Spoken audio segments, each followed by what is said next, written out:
I just started to comprehend something while writing this script. There's a lot of games played through the course of an MLB season. What made me realize this? Well, the game we are about to relive lasted a total of 5 hours and 42 minutes, or a total of 342 minutes. Naturally, I wanted to find out if this was the longest game of the 2013 season. It would have made for a good title, but unfortunately, there were 5 games longer than this one. A couple of them were significantly longer. Look at this box score. This game actually happened 3 days after the game we're looking at today. A 6+ hour, 20-inning game that produced only 3 runs. If any of the Stark-Raving Sports guys are watching this, do you remember this game? Alright, let's backtrack a little bit and take a look at the game that occurred just 3 days earlier. The teams in the game were the Chicago White Sox and the Seattle Mariners. Heading into this game, the White Sox were on an 8-game losing streak, including 2 losses against the Mariners earlier in the series. Both teams had similar records and places in their respective divisions. It's safe to say that neither team was likely to make the playoffs. So, who were the starting pitchers? Well, the White Sox starter was Dylan Axelrod, who was performing well to start the season, with his most recent outing being a 7-inning performance where he allowed only 2 runs. On the Mariners side was the co-ace of the team, Hisashi Iwakuma. In just his second season in MLB, Iwakuma had established himself as a very effective pitcher to lead the Mariners' rotation along with Felix Hernandez. Iwakuma would finish the year with an All-Star appearance and a 3rd-place spot in AL Cy Young voting. Moving on to the starting lineups, the Mariners were the clear superior team as only one White Sox player owned an OPS above 800,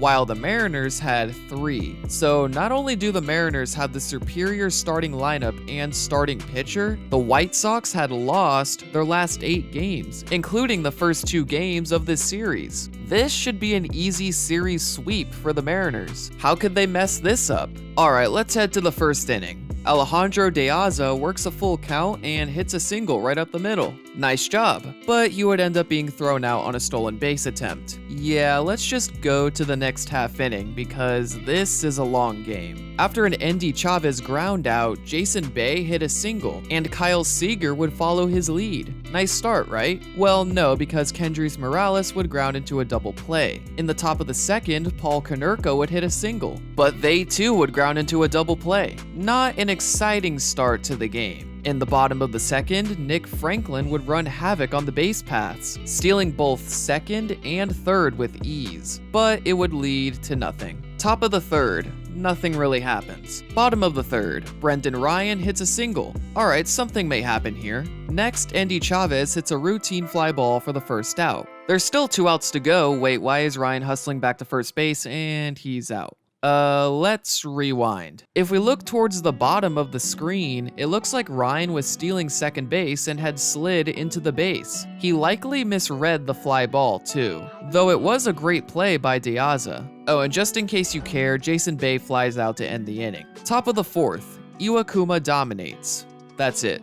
Bottom of the 4th, Seager leads off with a double, and Morales sends him over to third base. Alright, it's time to get some runs. After a walk to Raul Ibanez, Nick Franklin steps up to the plate. Keep in mind, he has the largest OPS across both starting lineups. He hits a line drive that should be deep enough, but then again, Seager is not the fastest guy in the world, and he's out. Man, the Mariners sure do enjoy the outfielder-assisted double play. Of course, the crowd didn't like this, especially this fan. Well, if that doesn't change the umpire's mind, I don't know what will. Top of the 5th inning, Iwakuma dominates some more. Bottom of the inning, the first Mariners batter reaches base for the 3rd straight inning. 3rd time's the charm? Well, Brendan Ryan got lucky with this deflected infield single, so maybe the luck is finally on the Mariners' side.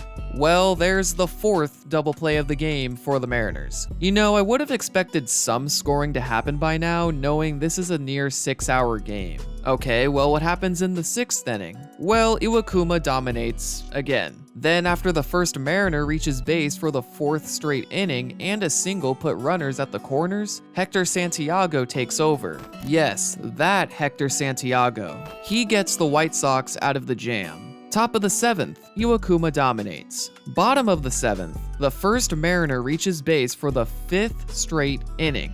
We know where this is going. 6 double plays in 7 innings. 5 of them by the Mariners, and 4 of those double plays ended their innings. Like, what is this game? Top of the 8th. Iwakuma dominates again, right? Well, yes, but something unique actually happened. No, the White Sox didn't get a hit, but Kendrys Morales made this catch. Now, I've watched plenty of baseball compilations, but this is the first time I've ever seen this catch. It's amazing, right? Well, I'll tell you what's not amazing. The Mariners not scoring in the bottom half of the inning. By the top of the 9th, Iwakuma had thrown 99 pitches, so he was done for the day. With a stat line like this, you would expect a number added into the win column. Well, not for Iwakuma because the Mariners offense just wasn't getting it done.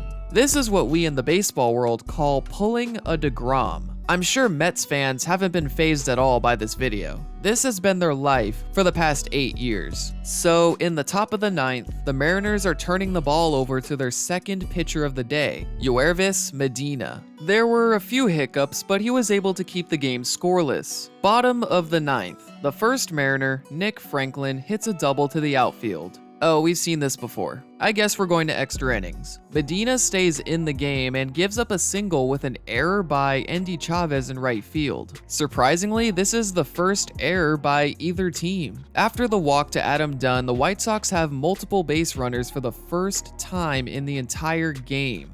The entire game. Do the White Sox capitalize on this? Of course not. What game do you think this is? Dodgers-Padres? No, this is the White Sox versus the Mariners. You know what you're expecting. I'm sorry, I'm kinda going a bit crazy. Maybe the Mariners can keep me sane in the bottom half of the inning. No, of course not. Alright, let's just watch Carter Capps pitch with his hop-step delivery. Oh, wait, he doesn't even do it yet. Okay, well, the White Sox get multiple runners on base for the second time in the game. Can one of them score? Nope. Bottom of the 11th. Now the Mariners can't get on base. Alright, well at least Alex Rios starts the 12th with a single. Adam Dunn lines out, but that's okay, there's still 2 outs to go. Okay, Paul Konerko hits a routine fly ball to center field. Wait a minute. There's still 2 outs to go. Wait, why is Ryan hustling back to first base? And he's out. Oh no. Okay, don't worry guys, Rios made it back in time. Okay, why is the pitcher throwing to second base? And he's out.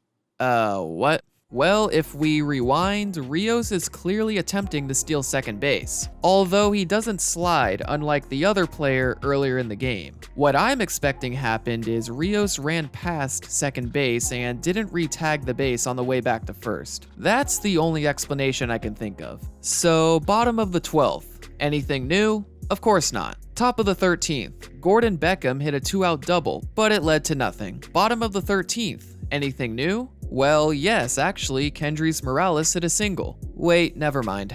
Inning-ending double play. Top of the 14th. Alejandro De Aza walks and Alexei Ramirez hits a single. Is this finally the moment we've been waiting for? Surprisingly, yes. Alex Rios hits a single and drives in the first run of the game. Over 4 hours into the game. But it didn't stop there. Danny Farquhar is taken out after a walk to Adam Dunn. Hector Noesi would take over. Paul Konerko hit a ground ball to third base and they would get the force out at home. But this would just be false hope. Another ground ball is hit, but a bad throw would allow the runner to score. Then Jeff Keppinger and Hector Jimenez both drive in runs. The score is 5-0. After Alejandro De Aza strikes out to end the half inning, White Sox closer Addison Reed comes in. After a Nick Franklin flyout, Michael Saunders hit a single. Alright, we've seen this play out already, just get the double play to end the game. Okay, Kelly Shopik extends the game with a single of his own, but the double play is still on. Now Brendan Ryan hits a single. Okay, but the White Sox still have a 5-run lead. Well, Endy Chavez put the Mariners on the scoreboard, and the tying run is at the plate. Okay, there it is. Jason Bay strikes out. Alright, Reed, just end the game. We all got stuff to do. Wait, why is the music getting louder?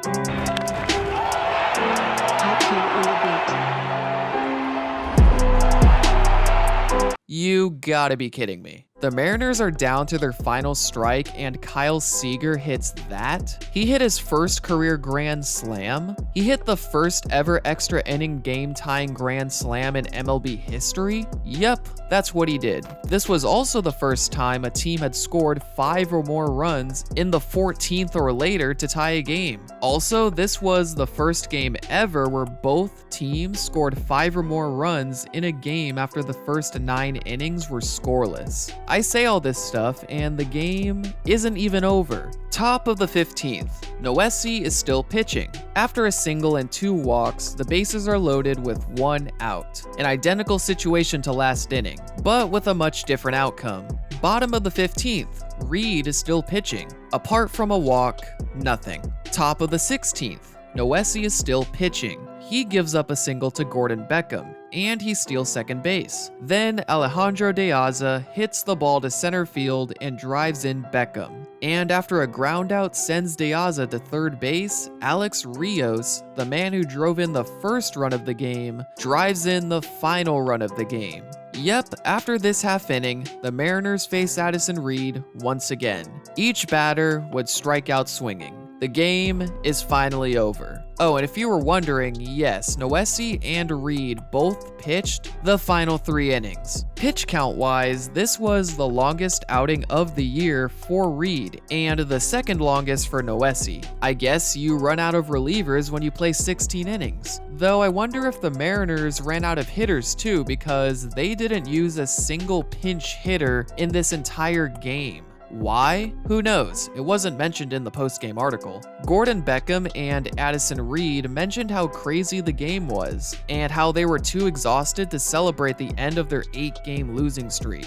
The game went so long that White Sox manager Robin Ventura had to leave the game early. Well, for good reason at least. He needed to catch a plane so he could go see his daughter's high school graduation. So what have we learned today? Well, I've learned that if a game has too many double plays, 9 to be exact, I will start to go crazy. But as for the game itself, it was certainly a memorable one. It's a shame that Iwakuma pulled a DeGrom, but that's just baseball sometimes. As for the teams, neither one would make the playoffs, but I'm sure these teams can take solace in the fact that they played in one of the longest games of 2013 while making history in the process. Not a bad way to spend your afternoon.